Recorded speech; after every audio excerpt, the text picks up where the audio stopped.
Aquarius, hello there, my beautiful friends. We're going to do your general tarot reading for early March 2024. Thank you so much for joining me today. You know I appreciate each and every single one of you. So let's get right down to business, as always, and start you off with an oracle card here, just so we could dip our toes into energy and see what's happening for the lovely Aquarians out there. Hope you're all doing fabulous and fantastic, my friends, as we moved into, we're already in the early part of Pisces season. The year is just moving right along, isn't it? But yeah, let's see what's happening here. And yeah, we're just going to take a real quick look at this first card, then we'll get into the full reading itself. And then at the very end, I have a special treat for you this week. My dear friend Stacy from Cosmic Life Astrology is going to talk to us about what's happening in the stars. So that should be very insightful. Show her some love for me. But let's get it going here. Let's rock and see what we got for Aquarius. My guides and spirit team, what's happening for the Aquarians, please? Okay, yeah, nice and quick. All right, so a lot of you could just be laying low. That's a big energy I pick up here, and this is a very beautiful card too. So there could be things revolving around aesthetics. I just feel for a lot of Aquariuses, you might just be in that lay low mindset, okay? But we'll dive into that deeper in a moment. Before we do, though, if you're new here, I'll be speaking about the March subscriber surprise towards the end, so you might want to check that out. Also, if you could kindly illuminate that like button by tapping it right on its third eye, I'd greatly appreciate it. But enough of the promo, into the reading. Let's talk about this card a little bit. Some intriguing imagery here. So we see this woman, she's in a pond, she's surrounded by these swans and these birds, and to me it always feels like she's trying to blend in. Okay, like to me it's someone who's like, she's not trying to cause waves, she's not being aggressive. So to me, whenever I see it, I just say, yeah, you might just be laying low, you might be laying back. For some of you, this could be somebody that's not trying to ruffle your feathers. So if you've been having difficulties with a person, this could be someone who's like, listen, I don't want to make things worse on you, or I don't want to upset you, I don't want to ruffle your feathers. It's just very low incognito type of energy. Some of you might be pulled all the way back, right? You might be fully withdrawn, like, listen, I'm gonna do my stuff over here, you do your stuff over there. This is just a lay low type of energy.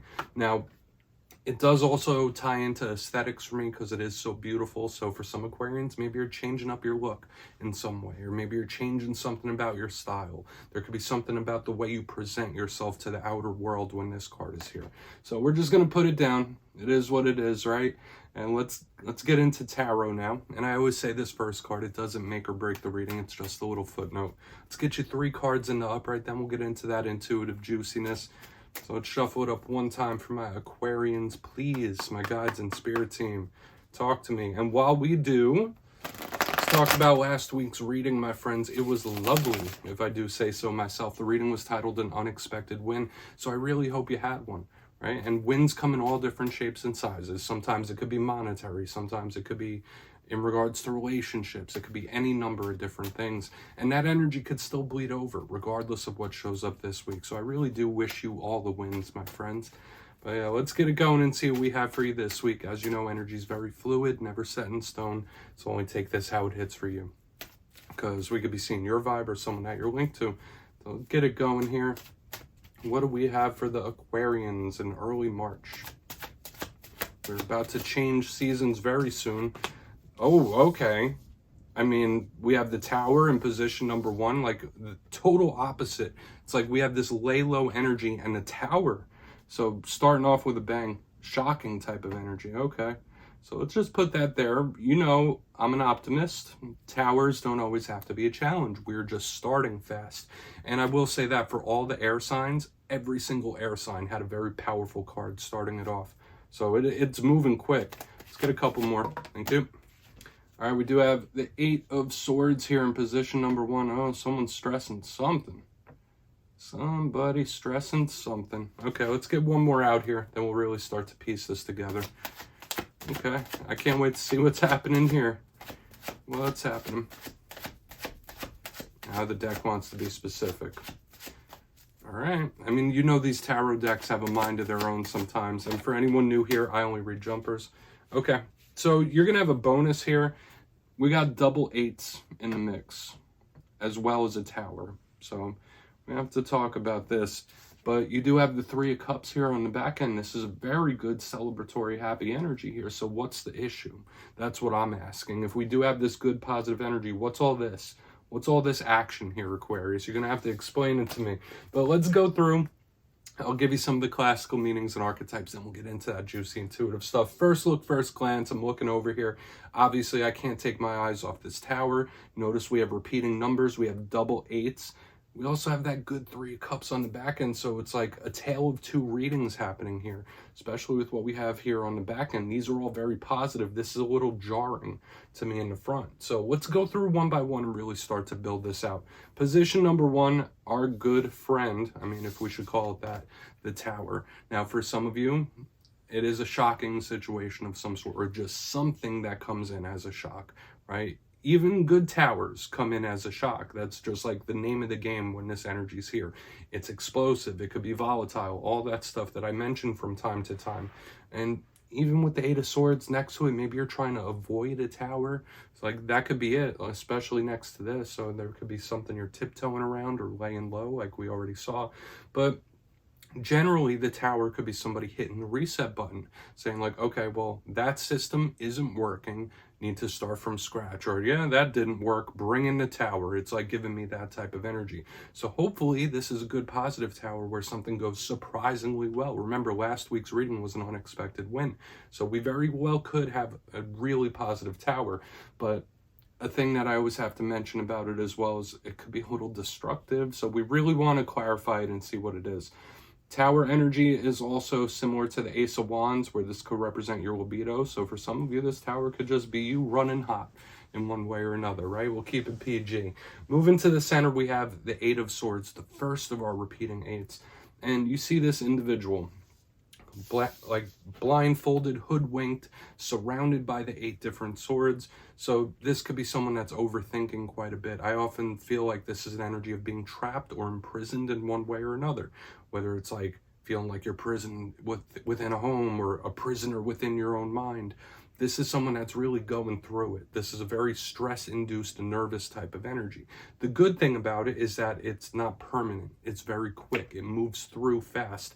But whenever this card is here, like, please watch out for situations that make you feel cornered, like you have no other option, or once again, the stress levels, the anxiety levels. Now, once again, with the tower next to it, maybe some of you are looking on situations in a pessimistic way. Nothing wrong with being careful, right? There's nothing wrong with looking for warning signs and being careful and watching out. It could be hyper vigilant, though. There might be a person around you that's hyper vigilant, or let's not even go that route. The 8 of Swords is just like really wound tight. So we'll want to look at that further as well, but it's fleeting. That's nice.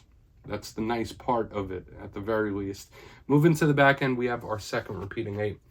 So when I see repeating numbers specifically in the main part of the spread, Spirit could be calling your attention to number signs and synchronicities.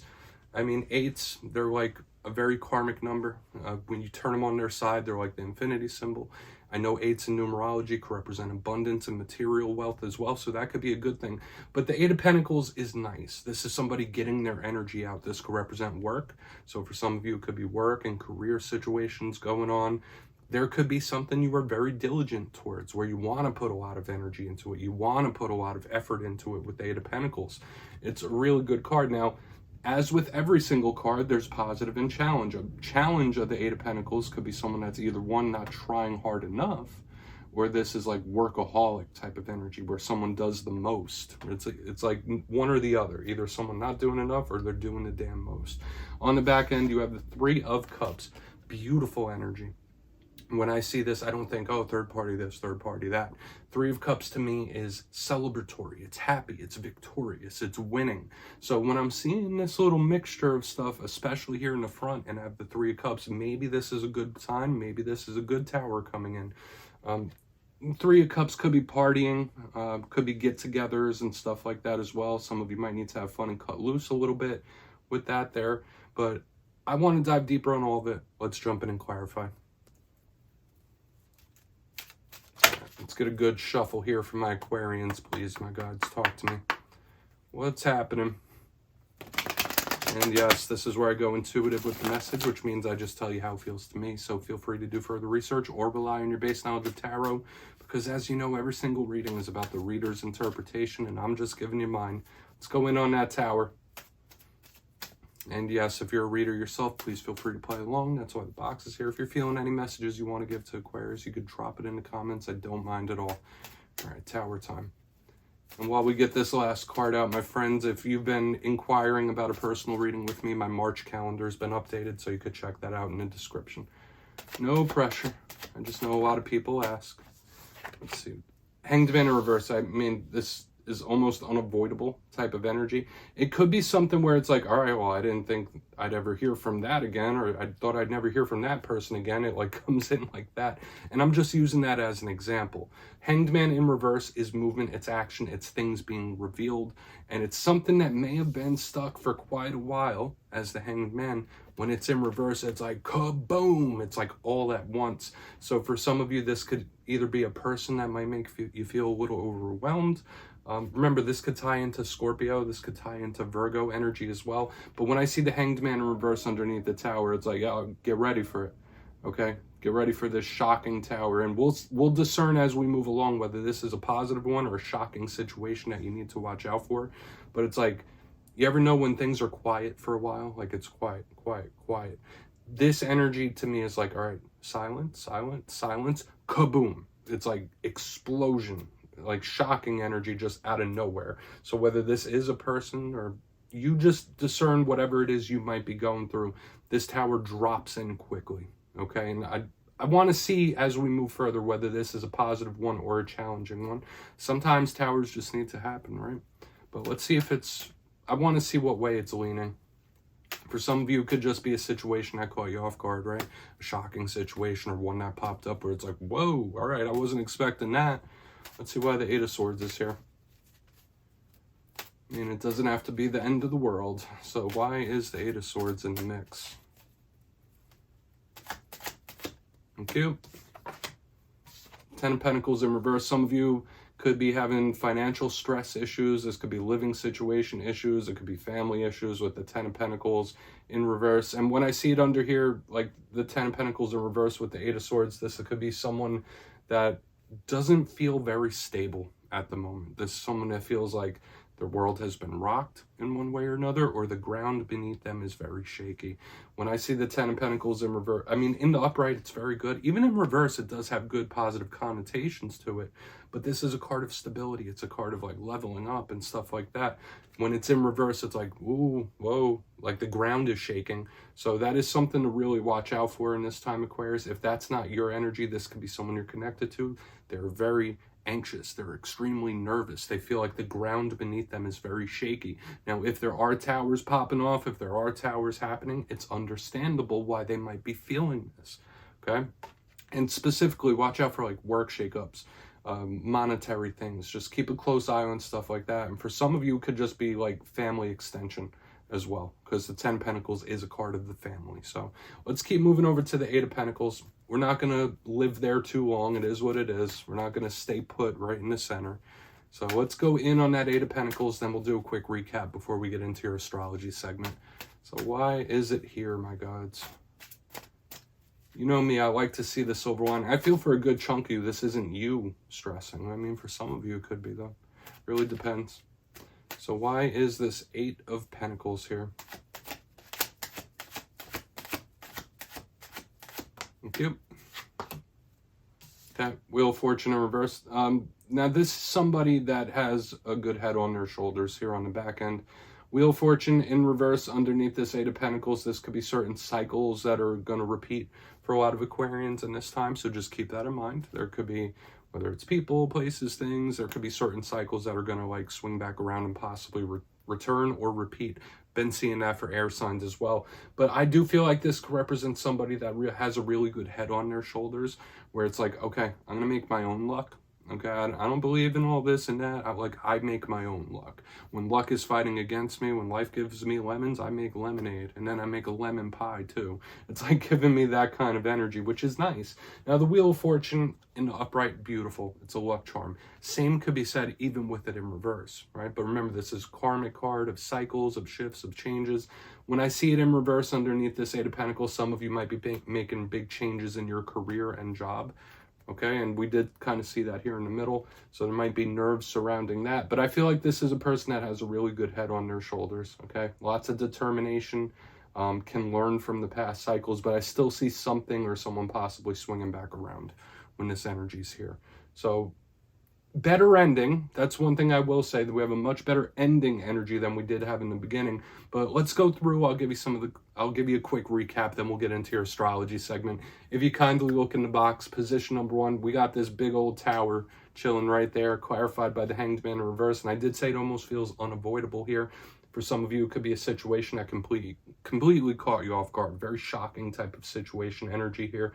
This could be something or someone that just pops up out of nowhere, where things may have been quiet, and then everything all at once. It's extremely intense. Moving to the center, we have the 8 of Swords with the 10 of Pentacles in reverse. This could be stressors revolving around work and home life and family, living situations, stuff like that. But I do feel there could be someone that's very anxious or nervous because they feel like the ground is shaky underneath them. Onto the back end, we have the 8 of Pentacles with the Wheel of Fortune in the reverse.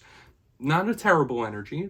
It could be very good and positive, but a big thing that I always think of with this is things possibly swinging back around, okay? So if you're not having shakeups in work or money situations, there could be something that swings back, or a behavior or something that returns in this time. And another vibe I got here is someone that makes their own luck, or that feels that they do, where it's like, okay, well, it doesn't matter what life throws at me. I'm good. I'll be fine, and I'll make the best of it. So yeah, Aquarius, please take a screenshot of that. That's what I have for you this week, my friends. But yeah, don't click away just yet. I'm going to kick it on over to my dear friend Stacy from Cosmic Life Astrology. Enjoy. Hi, my name is Stacy from Cosmic Life Astrology. I'm here to give you a briefing on the upcoming eclipse season, which is beginning in March, and we will see a series of eclipses happening at the end of the month and the beginning of April. The energy will be felt more strongly during the first 2 months of eclipse season. However, it can take 6 months to play out until the next eclipse cycle begins. I will be doing this based on rising signs, so if you don't know your rising sign or have a birth chart, you can email me at itsacosmiclife@gmail.com and I can help you out with that. If you are watching for your sun sign, you may find that there's more resonance with your work and career life with these horoscopes. And if you find this video helpful, I ask that you hop on over to my YouTube channel, Cosmic Life Astrology, where I upload videos every week on what's in store for us week by week. And I hope you enjoy this. Let's dive in. Hello, Aquarius rising. So for you guys, the eclipses will be happening in your 3rd and 9th house. This is the houses of people near and far, the houses of communication and beliefs, as well as contracts and communication and publishing. And so the North Node and Chiron have been in your 3rd house, which is the house having to do with people in your day-to-day life, whether it's siblings, coworkers, neighbors. It's a communication house. It's also a transportation house. It's about your local environment. And so there's been some healing work getting done in this house. I want to start by talking about the Mercury retrograde, which is beginning on April 1st, and it's happening in between both eclipses. And that makes it very significant for revisions to be made during the retrograde cycle before you have a new beginning. And for you guys, the 3rd house is in focus. Mercury will begin its shadow at 15 degrees of Aries and work its way to 27 degrees of Aries, which is where it will retrograde on April 1st. So whatever clues you may start seeing during the shadow period will give you an idea of what you'll be working through during the retrograde period. On March 25th, you will have a Libra full moon lunar eclipse at 5 degrees of Libra in your 9th house. And so there may be a closing of a chapter or a culmination having to do with higher learning, long distance travel, maybe some legal issues or publishing.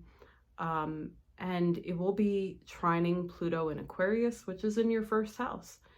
So this could be a very transformative eclipse for you because there may be something that has been expanding your world, or, you know, is giving you the opportunity to expand your life, that is coming to a peak for you. I could definitely see this playing out as, you know, someone graduating from higher learning, whether it's college, getting, you know, an MBA, or, you know, studying some new belief system that you're adopting into your life, or maybe, you know, traveling that has broadened your horizons. Okay. When we have the April 8th Aries solar eclipse, it will be happening at 19 degrees of Aries, and it will be conjuncting Chiron and the North Node. And so that's also very significant. It is bringing healing into focus, and a significant new beginning with healing that third house area, having to do with, you know, people in your day-to-day life, or local travel, you know, maybe some contracts that will be getting signed during that time or will be initiated. Be mindful with Mercury retrograde in that house to read the fine print if you're looking at contracts. So I do see this as a significant time of broadening your horizons, especially, you know, if you are, you know, graduating from some kind of higher learning. This could open the opportunity for you to now focus on people in your day-to-day life. And this could also bring the potential of you having an enlightening moment. So I hope you enjoyed this video. Happy eclipse season. If you would like to get a personal reading done with me, you can find my digital calendar on mastermetaphysics.com, so please feel free to check it out. But for the March subscriber surprise, I'm giving away 2 copies of the beautiful, fantastic Tarot of the Owls. So if you'd like to get your name in for that, it's 2 simple things, as always, my friends. First, you must be subscribed, and second, let me know down in the comments, what is your favorite zodiac sign? And give me a couple reasons why. You'll be entered to win, and at the end of the month, the winners will be announced in my community tab. As always, my friends, much love, and I'll see you soon.